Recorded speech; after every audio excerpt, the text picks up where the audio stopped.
ನಮಸ್ತೆ ಟಿವಿ 20 ಕನ್ನಡ ವಾಹಿನಿಗೆ ಸ್ವಾಗತ. ಗೋಕಾಕ ಜಾತ್ರಾ ಉತ್ಸವ ಸಿಕ್ಕಿದ್ದು ನನ್ನ ಪುಣ್ಯ. ಜಾತ್ರೆ ಆಚರಿಸುವುದು ಸಮಾಜಕ್ಕೆ ಕುಟುಂಬಕ್ಕೆ ಸಮೃದ್ಧಿ ಬರಲಿ ಅಂತ ಆಚರಿಸುತ್ತಾ ಬಂದಿರುವ ಧಾರ್ಮಿಕ ಜಾತ್ರೆ. ಭಕ್ತಿ ಶ್ರದ್ಧೆ ಬಿಟ್ಟು ಜಾತ್ರೆಯಲ್ಲಿ ಬೇರೆ ಯಾವುದಕ್ಕೂ ಆಸ್ಪದವಿಲ್ಲ. ಜಾತ್ರೆಗೆ ಬಂದು ದೇವಿ ದರ್ಶನ ಪಡೆದುಕೊಂಡು ಹೋಗಬೇಕು, ಭಕ್ತರ ಮನಸ್ಸು ಬೇರೆ ಕಡೆ ತಿರುಗಬಾರದು ಎಂಬ ಉದ್ದೇಶಕ್ಕಾಗಿ ಬಂದೋಬಸ್ತ್ ಮಾಡಿದ್ದೀವಿ ಅಂತ ಸಿಪಿಐ ಎಚ್ಡಿ ಮುಲ್ಲಾ ಹೇಳಿದ್ದಾರೆ. ಮುಖಂಡರ ಸಭೆಯಲ್ಲಿ ಮಾತನಾಡಿದರು. ಎಲ್ಲ ಸಮಸ್ಯೆಗೂ ಪರಿಹಾರ ಇದೆ. ದ್ವಿಚಕ್ರ ವಾಹನ ಬಳಸಿ ರಥ ಸಾಗುವ ರಸ್ತೆಯಲ್ಲಿ ಯಾವುದೇ ವಾಹನಗಳು ನಿಲ್ಲದಂತೆ ನೋಡಿಕೊಳ್ಳುವಂತೆ ಗ್ರಾಮಸ್ಥರಲ್ಲಿ ಮನವಿ ಮಾಡಿದ್ರು. ಜಾತ್ರೆ ಸುಮಾರು 10 ವರ್ಷಗಳ ನಂತರ ನಡೀತಾ ಇದೆ. ಈ ಒಂದು ಕೊರೋನಾ ಮಹಾಮಾರಿ ಬಂದ ನಂತರ 5 ವರ್ಷ ಗ್ಯಾಪ್ ಆಗಿದೆ. 10 ವರ್ಷಗಳ ಮೇಲೆ ನಡೀತಿರೋದಕ್ಕೆ ಇದೊಂದು ಜಾತ್ರೆ ಒಂದು ವಿಶಿಷ್ಟ ರೂಪ ಬಂದಿದೆ. 5 ವರ್ಷಕ್ಕೊಮ್ಮೆ ಆಗ್ತಾ ಇತ್ತು. ಅವಾಗ ನಮಗೆಲ್ಲ ಲೆಕ್ಕ ಸಿಕ್ತಿತ್ತು. ಹೋದ ವರ್ಷ ಎಷ್ಟು ಬಂದಿದ್ದು, 5 ವರ್ಷದ್ದು ಎಷ್ಟು ಬರ್ಬೋದು, ಹೀಗಾಗಬೇಕಂತ ನಾವೊಂದು ಲೆಕ್ಕ ಇಡ್ಬೋದಾಗಿತ್ತು. ಮತ್ತಿನ್ನು 5 ವರ್ಷ ಹೆಚ್ಚಿಗೆ ಆಗಿದ್ದಕ್ಕೆ ಏನಾಗಿದೆ ಅಂದರೆ ಎಲ್ಲರೂ ನಾವಾಗಿ ಜಿಲ್ಲಾಡಳಿತ ಲೆಕ್ಕ ಹಾಕಿದಾಗ ಭಾಳಷ್ಟು ಜನ ಭಕ್ತರು ಬರ್ತಾರೆ ಅಂತ ನಮ್ಗೆ ಈಗಾಗಲೇ ಮಾಹಿತಿ ಬಂದಿದೆ. ಯಾಕಂದರೆ ದೇವಿ ಮಹಿಮೆ ಎಲ್ಲರಿಗೂ ಗೊತ್ತಿದೆ. ಈ ಗೋಕಾಕ ತಾಲೂಕಲ್ಲಿ ಬೆಳಗಾವಿ ಜಿಲ್ಲೆಯಲ್ಲಿ ಯಾವ ದೇವಿ ಇದೆ ಅಂತೇಳಿ ಅದಕ್ಕೆ ನಮ್ಮ ಬೆಳಗಾವಿ ಜಿಲ್ಲೆಯಲ್ಲೇ ಸುತ್ತಮುತ್ತಲ ಜಿಲ್ಲೆಯಲ್ಲಿ ಮಹಾರಾಷ್ಟ್ರ ಗೋವಾದಿಂದಲೂ ಕೂಡ ಅಲ್ಲಿಯೂ ಕೂಡ ಭಕ್ತರು ಬರ್ತಾರೆ ಅಂತ ನಮಗೆ ಈಗಾಗಲೇ ಮಾಹಿತಿ ಬರುತ್ತದೆ. ಆ ಒಂದು ನಿಟ್ಟಿನಲ್ಲಿ ನಾವು ಈಗಾಗಲೇ ನಮ್ಮ ಪೊಲೀಸ್ ಇಲಾಖೆಯಿಂದ ಸುಮಾರು 2 ತಿಂಗಳ ಹಿಂದಿನಿಂದಲೂ ನಮ್ಮ PSR ಎಲ್ಲ ನಮ್ಮ DSR ನೇತೃತ್ವದಲ್ಲಿ ನಾವೇನು ಕೆಲಸ ಕಾರ್ಯ ಕೊಡಬೇಕು ಎಲ್ಲ ಈಗಾಗಲೇ 90% ಎಲ್ಲ ನಮ್ಮ ಪೊಲೀಸ್ ಇಲಾಖೆ ಕೆಲಸ ಮುಗಿಸಿಲ್ಲ. ಆದರೂ ಕೂಡ ನಾವು ಇಲ್ಲಿ ಯಾಕೆ ಬರ್ಬೇಕು ಅಂತ ನಾವು ಅಲ್ಲಿ ನಿಮ್ಗೆ ಆಫೀಸ್ ಕೆಲಸ 4 ಮಂದಿ ಹೇಳ್ಬೋದಾಗಿತ್ತು. ಹಿಂಗೆ ಮಾಡಬೇಕು ಆಗ್ತದೆ. ಅದ್ರ ಸಾಹೇಬ್ರನ್ನಂತೂ ಇಲ್ಲಿ ಆಫೀಸ್ ಕಲ್ದ ಸೆಲೆಕ್ಟೆಡ್ ಅಷ್ಟು 4 ಮಂದಿ ಬರ್ತೀವಿ. ನಮಗೆ ಈ ಸಂದೇಶ ಯುವಕರಿಗೆ ಕೊಡ್ಬೇಕಾಗಿತ್ತು. ಯುವಕರು ಹೆಚ್ಚಿಗೆ ಸಂಖ್ಯೆಯಲ್ಲಿ ನಾವು ಅಲ್ಲೇ ಹೊಡಿಗೆ ಹೋದ್ರಿಂದ ಹೆಚ್ಚಿಗೆ ಯುವಕರು ಸೇರ್ತಾರೆ. ನಮ್ದೇನು ಸಂದೇಶ ಇದೆ ಅವ್ರಿಗೆ ಯುವಕರಿಗೆ ಮುಟ್ಟಬೇಕಂತ ಮಾಡಿದಾಗ ನಾವು ಅದಕ್ಕೆ ಹೊಡಿಗೆ ಹೋಗಿ ಮೀಟಿಂಗ್ ಮಾಡೋಂಥ DSP ಸರ್ ಹೇಳಿದ್ರು. ಅದು ಅರ್ಥಪೂರ್ಣ ಆಗ್ತೈತೆ. ನಾವೆಲ್ಲ 4 ಮಂದಿ ಕಲಿಯೋದು ಬಿಡೋದ್ರಿಂದ ಇಲ್ಲಿ ಇದ್ದವರೆಲ್ಲ ಮಿಷನ್ ಮುಟ್ಟಿದ್ರು ಅಂತ ಹೇಳಿ ಭಾಳಷ್ಟು ಯುವಕರು ಬಂದಿದ್ದಾರೆ. ನಮಗೆಲ್ಲ ಗೊತ್ತಿರುವ ಹಾಗೆ ನಮ್ಮ ಪೊಲೀಸ್ ಇಲಾಖೆಯ ಏನನ್ನು ಮಾಡ್ಕೊಳ್ಬೇಕು ಅಂತ ಹೇಳಿ ನಾವು ಶಹರದಲ್ಲಿ ಸುಮಾರು 150ಕ್ಕೂ ಹೆಚ್ಚಿಗೆ CC ಕ್ಯಾಮ್ರಾವನ್ನು ಈಗಾಗಲೇ ನಾವು ಅಳವಡಿಸ್ಕೊಂಡಿದ್ದೀವಿ. 150ಕ್ಕೂ ಹೆಚ್ಚಿಗೆ CC ಕ್ಯಾಮ್ರಾ ಎಲ್ಲ ನಾವು ನೋಡಿರ್ಬೋದು. ಎಲ್ಲ ಕಡೆ ಎಲ್ಲ ನಾವು ಹಾಕೊಂಡಿದ್ದೀವಿ. ಹಾಗೂ ಬೆಳಗಾವಿ ಜಿಲ್ಲೆ ಹಾಗೂ ಇನ್ನಿತರ ಕರ್ನಾಟಕ ರಾಜ್ಯದಲ್ಲಿ ಸುಮಾರು 7,000 ಜನ ಪೊಲೀಸ್ ಸಿಬ್ಬಂದಿಗಳು ಕೂಡ 29ನೇ ತಾರೀಕಿಗೆ ಬೆಳಿಗ್ಗೆ ಬರ್ತಾರೆ. ಬಿಟ್ಟು KSRP, AR, ಸ್ಪೆಷಲ್ ಕಮಾಂಡೋ ಎಲ್ಲರೂ ಕೂಡ ಈ ಸಲ ಕಲಿಸ್ತೇವೆ. ಇಷ್ಟೆಲ್ಲ ಯಾಕೆ ಮಾಡಬೇಕು ಅಂದರೆ ಯಾವುದೇ ನಮ್ಮ ಜನರೇ ಸಾರ್ವಜನಿಕರಿಗೆ ಗೋಕಾಕ ಜಾತ್ರೆಗೆ ಬಂದಾಗ ಒಂದು ರೀತಿಯೂ ಅವ್ರಿಗೆ ತ್ರಾಸ ಆಗ್ಬೋದು, ಅವ್ರಿಗೆ ಅನಾನುಕೂಲ ಆಗಬಾರ್ದು. ಅವ್ರು ಬರಬೇಕು, 9 ದಿನಗಳ ಜಾತ್ರೆ ಮಾಡಬೇಕು. ಸುಸೂತ್ರವಾಗಿ ಹೋದಪ್ಪ ನಾವು ಬಂದಿದ್ದು ಪೊಲೀಸ್ ಇಲಾಖೆಯಾಗಿ, ನಮ್ಮ ತಾಲೂಕು ಆಡಳಿತವಾಗಿ ಅಥವಾ ನಮ್ಮ ಕಮಿಟಿ ಜಾತ್ರೆ ಕಮಿಟಿಯವರಾಗಿ ಭಾಳ ಚಂದ ವ್ಯವಸ್ಥೆ ಮಾಡಿರೋಂಥ 4 ಮಂದಿ ಹೇಳಬೇಕಂತ ನಮ್ಮೆಲ್ಲರ ಉದ್ದೇಶ. ಇವಾಗ ಜಾತ್ರೆ ಕಮಿಟಿದು ಭಾಳ ಪಾತ್ರ ಇದೆ. ಅದಕ್ಕಿಂತ ಹೆಚ್ಚಿನ ನಾವು ಇಲ್ಲ ಕೇಳಿ ಬಂದಾಗ ನಾವೆಲ್ಲ ಹೊಸದೇವಿ. ತಮ್ಮ ಸಮಾಜವನ್ನು ಭಾಳ ಮಹತ್ವಪೂರ್ಣ ಪಾತ್ರ ಇದೆ. ಮರಾಠಿ ಸಮಾಜ ಆಗಲಿ, ಮುಂದಿನ ಸಮಾಜ ಆಗಲಿ, ನಾನು ಕೇಳಬೇಕಾಗಿ ಇರೋದೆಲ್ಲ ತಮ್ಮಲ್ಲೇ ಇದೆ. ಅದಕ್ಕೆ ಏನೋ ಒಂದು ಭಾಳ ಚಿಂತೆಗೆ ನಡೀತು ಅಂದ್ರೆ ನಮ್ಗೆಲ್ಲ ಹೆಸರು ಬರ್ತೈತಿ. ಸ್ವಲ್ಪ ಏನಾದರೂ ಅಚ್ಚಾತರ ಆಗ್ತದೆ, ಕೆಟ್ಟ ಹೆಸರು ಎಲ್ಲರೂ ಸಮಾಜಕ್ಕೂ ಎಲ್ಲರೂ ಬರ್ತದೆ. ದಯವಿಟ್ಟು ಇದನ್ನು ಮಾತ್ರ ಎಲ್ಲರೂ ಯುವಕರು ತಿಳ್ಕೋಬೇಕು. ಈ ಒಂದು ಜಾತ್ರೆ ಯಾವ ರೀತಿ ಮಾಡಬೇಕು ಅಂದರೆ ತಮ್ದೇನೋ ಬೆಳೆ ಜಗದಾಗಿ ವರ್ಷವಾಗಿ ನಮ್ಮ ಸೈಡ್ ಇರುತ್ತೆ. ಎಲ್ಲರೂ ಅನ್ನತಕ್ಕಂಥ ಎಲ್ಲ ಸಮಾಜದವ್ರು ಬಂದು ಮತ್ತು ಈ 9 ದಿವಸ ಮಾತ್ರ ನಮ್ಮ ಆ ತಲೆಯಾಗಿರಬೇಕು ಅಂತ ನಿಮ್ಮೆಲ್ಲ ಯಾವುದೇ ನೀವೇನು ಚಟುವಟಿಕೆಗಳು ಕೂಡ ಈ 9 ಸ್ಥಳ ಇರ್ತದೆ. ಶಾಂತ ರೀತಿಯಿಂದ ನೀವೆಲ್ಲ ಜಾತ್ರೆ ಮಾಡಬೇಕು ಅಂತ ನಮ್ಮ ಪೊಲೀಸ್ ಇಲಾಖೆಯ ಒಂದು ಉದ್ದೇಶ ಆಗಿದೆ. ಅವರೆಲ್ಲ ಗೊತ್ತಿರುವ ಹಾಗೆ ಈಗ ಆಗಲೂ ವರ್ಷ 4 ಜಾತ್ರೆಗಳಿಗೆ ಇದ್ದವರೆಲ್ಲ ಈ ಜಾತ್ರೆಗಳೆಲ್ಲ ಗಿಡ ಸ್ವಲ್ಪ ಮಂದಿ ತಿಳ್ಕೊಂಡಿರ್ತಾರೆ. ಸ್ವಲ್ಪ ನಡೆದು ಬರಬೇಕು. 2 ಜಾತ್ರೆಗೆ ಯಾರು ಇತ್ತು ಬಿಡ್ತು ನಮ್ಗೆ ಗೊತ್ತಿಲ್ಲ. ಬಟ್ ಇನ್ನೊಂದು 5 ವರ್ಷ ನಂತರ 10 ವರ್ಷ ಜಾತ್ರೆಯಿಂದ ಪೊಲೀಸ್ ಚೆನ್ನಾಗಿತ್ತು. ಭಾಳ ಯಶಸ್ವಿಯಾಗಿ ಮಾಡಿಕೊಡೋದು ನಾನು ನೆನೆಸ್ಬೇಕು ನನ್ನ ಉದ್ದೇಶ.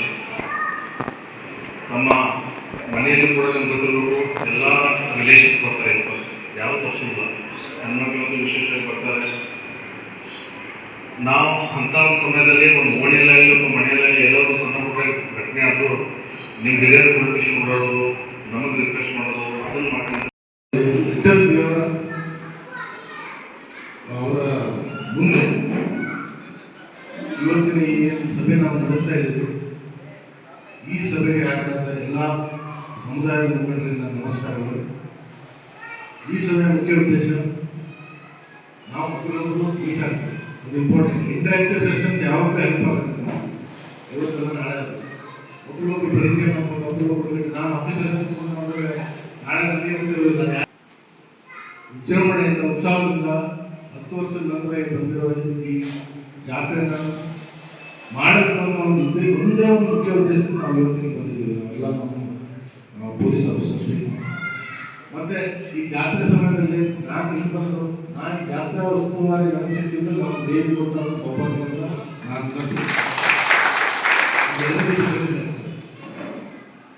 ಸೊ ಈ ಸೌಭಾಗ್ಯನೇ. ಸೊ ಆದ್ದರಿಂದ ನೀವೆಲ್ಲ ತುಂಬ ಸಾರಿ ನೋಡಿದ್ದೀರಿ, ತುಂಬ ವರ್ಷ ಜಾತ್ರೆ ನೋಡಿದ್ದೀರಿ, ಎಲ್ಲ ಬುದ್ಧಿರ್ತೀರಿ. ನಿಮ್ದು ಎಕ್ಸ್ಪೀರಿಯನ್ಸ್ ತುಂಬ ಕೌಂಟ್ ಆಗ್ತದೆ. ನಮ್ಗೆ ಗೈಡ್ ಮಾಡೋದು, ನಿಮ್ಮ ಗೈಡೆನ್ಸ್ ನಮ್ಗೆ ಬೇಕು. ಯಾಕಂದ್ರೆ ಯಾವುದೇ ಒಂದು ಉತ್ಸವ ಆಗಲಿ, ಜಾತ್ರೆ ಆಗಲಿ, ಯಾವುದೇ ಒಂದು ಊರಲ್ಲಿ ಯಾವುದೇ ಉತ್ಸವ ಜಾತ್ರೆ ಯಾಕೆ ನಡೆಸ್ತಾರೆ, ಆಚರಿಸ್ತಾರೆ? ಯಾಕೆಂದರೆ ಆ ಊರಿಗೆ ಸಮೃದ್ಧಿ ಬರಲಿ, ಆ ಸಮಾಜಕ್ಕೆ ಸಮೃದ್ಧಿ ಬರಲಿ, ಆ ಸಮುದಾಯಕ್ಕೆ ಸಮೃದ್ಧಿ ಬರಲಿ, ಆ ಮನೆತನಕ್ಕೆ ಸಮೃದ್ಧಿ ಬರಲಿ, ಆ ಇಂಡಿವಿಜುವಲ್ ಫ್ಯಾಮಿಲಿಗೆ ಸಮೃದ್ಧಿ ಬರಲಿ, ಆ ಇಂಡಿವಿಜುವಲ್ ಪರ್ಸನ್ಗೂ ಸಮೃದ್ಧಿ ಬರಲಿ, ಒಳ್ಳೆಯದಾಗಲಿ ಅಂತ ಒಂದೇ ನಿಟ್ಟಿನಲ್ಲಿ ಈ ಜಾತ್ರೋತ್ಸವ ಆದಿ ಕಾಲದಿಂದ ಬಂದಿದೆ. ಇದು ಧಾರ್ಮಿಕ ಉತ್ಸವ. ಸೊ ಅದು ಧಾರ್ಮಿಕ ಉತ್ಸವನ ಭಕ್ತಿ ಶ್ರದ್ಧೆಯಿಂದನೇ ಆಚರಿಸ್ತೀವಿ. ಅದನ್ನು ಹೊರತಾಗಿ ಈ 9 days ಅಲ್ಲಿ ಯಾವುದಕ್ಕೂ ಆಸ್ಪದ ಕೊಡಬಾರ್ದು. ಭಕ್ತಿ ಶ್ರದ್ಧೆಯಿಂದ ನಿಜವಾಗ್ಲೂ ದೇವಿ ನಮಗೆ ಒಲಿ. ದೇವಿ ಒಲಿದ್ರೆ ಡೆಫಿನೆಟ್ಲಿ ಎಲ್ಲರಿಗೂ ಒಳ್ಳೆಯದಾಗುತ್ತೆ. ನಿಮಗೂ ಒಳ್ಳೆಯದಾಗುತ್ತೆ, ಫ್ಯಾಮಿಲಿ ಮೆಂಬರ್ ಮಾಡೋದು, ಊರಿಗೆ ಒಳ್ಳೆಯದು. ಅದೇ ಓನ್ಲಿ ನಮ್ದು ಏನು ಮುಖ್ಯ ಉದ್ದೇಶ ಇರಬೇಕು. ನಮ್ಮ ಪೊಲೀಸರು ನಮ್ಮ ಕೆಲಸ ಮಾಡ್ಬೋದು, ನಾವು ಸಂಜೆ ತಗೋಬಹುದು. ನಮ್ಮ ಮುಖ್ಯ ಉದ್ದೇಶ ಟ್ರಾಫಿಕ್ ರೆಗ್ಯುಲೇಷನ್ ಮತ್ತೆ ಮೆರವಣಿಗೆ ಟೈಮಲ್ಲಿ ದೇವಸ್ಥಾನ, ಆ 2 ದೇವಸ್ಥಾನ, ಮುಖ್ಯ ದೇವಸ್ಥಾನ ಆ ಟೈಮಲ್ಲಿ ಜನರು ತಗೋತಾರೆ. ಅದನ್ನು ರೆಗ್ಯುಲೇಟ್ ಮಾಡಿ ಯಾರಿಗೂ ಏನೂ ತೊಂದರೆ ತಾಪಂದ್ರೆ ಬರಬಾರ್ದು. ಬಂದವರು ಖುಷಿಯಾಗಿ ಓನ್ಲಿ ದೇವಿ ಕಡೆ ಶ್ರದ್ಧೆ ಭಕ್ತಿಯಿಂದ ದೇವಿನ ದರ್ಶನ ಮಾಡ್ಕೊಂಡು ಹೋಗುದು. ಯಾಕಂದ್ರೆ ಏನೋ ಬೇರೆ ವಿಷಯ ಬಂತು ಅಂದ್ರೆ ಅವ್ರು ಮೈಂಡ್ ಹೋಗ್ತಾರೆ, ಡೈವರ್ಟ್ ಆಗ್ತದೆ.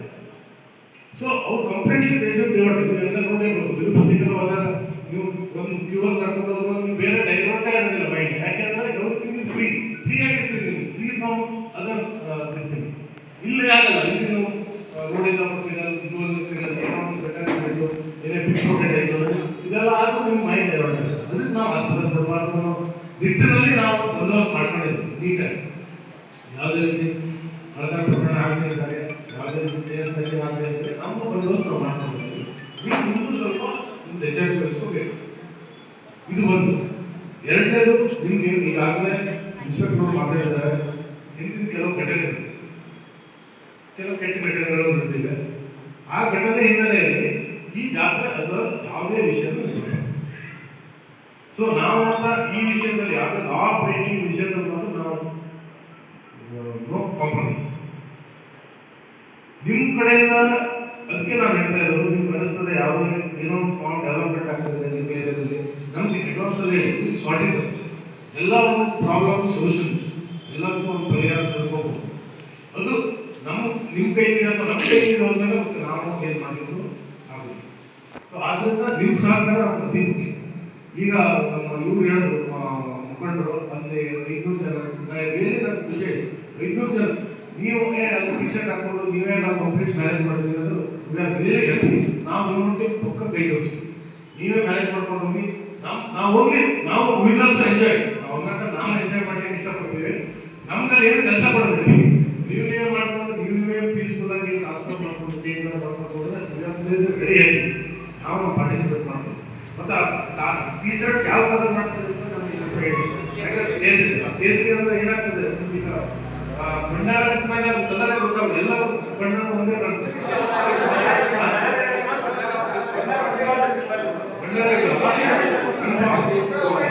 ಹಾಗಾದ್ರೂ ನೀವೇ ಡಿಸೈಡ್ ಮಾಡ್ಕೊಂಡಿದ್ದೀವಿ ಭಂಡಾರಿಂದ ಡೈಲಿ ಕೃಷಿ ತಿಂದಿದ್ದು ಆ ಟೈಮ್ ತಿಂಗಳು ಬೇರೆ ಯಾರು ಭಂಡಾರ ಆಗ್ತದೆ ನಮಗೂ ಹೇಳಿ ಅಥವಾ ಸ್ಟಾಪ್ ಮಾಡಿದ್ದೇವೆ ನಮಗೂ ಹೇಳಿ ನಾವು ತೊಂದರೆ ಇದು ಮಾಡ್ತೀವಿ. ಅದರಲ್ಲೂ ಮತ್ತೆ ನಾವು ಭಂಡಾರ ಹಾಕಿ ದೇವರಿಗೆ ಯೂಸ್ ಮಾಡೋ ಭಂಡಾರ ಇದೆ. ಅದು ಕೂಡ ಈಗ ನಾವು ಅದನ್ನ ಸಬ್ಜೆಕ್ಟ್ ಮಾಡ್ತಾ ಇದ್ದೀವಿ. ಈ ಸಂದರ್ಭದಲ್ಲಿ ಸುರೇಶ್ ಬಾಬು, ಅಂಕಲಿಗೆ ಪಿಎಸ್ಐ ಯಮನಪ್ಪ ಮಾಂಗ, ನಗರ ಪಿಎಸ್ಐ ಕೆ ವಾಲಿಕರ್, ಹವಲ್ದಾರ್ ಕುಮಾರ್ ಇಲಿಗೇರ್, ವಿಠಲ್ ನಾಯ್ಕ, ಮರಾಠ ಸಮಾಜದ ಹಿರಿಯರು ಆದ ಜ್ಯೋತಿಬಾ ಸುಭಂಜಿ, ದಶರಥ ಗುಡ್ಡದಮನಿ, ಅಶೋಕ ತುಕಾರ್, ಶಿವಾಜಿ ಕಲ್ಲೋಳಿ ಸೇರಿ ಇನ್ನು ಅನೇಕರು ಉಪಸ್ಥಿತರಿದ್ದರು. ಶಶಿಕಾಂತ್ ಕುರ್ಬೆಟ್, ಟಿವಿ 20 ಕನ್ನಡ, ಗೋಕಾಕ್.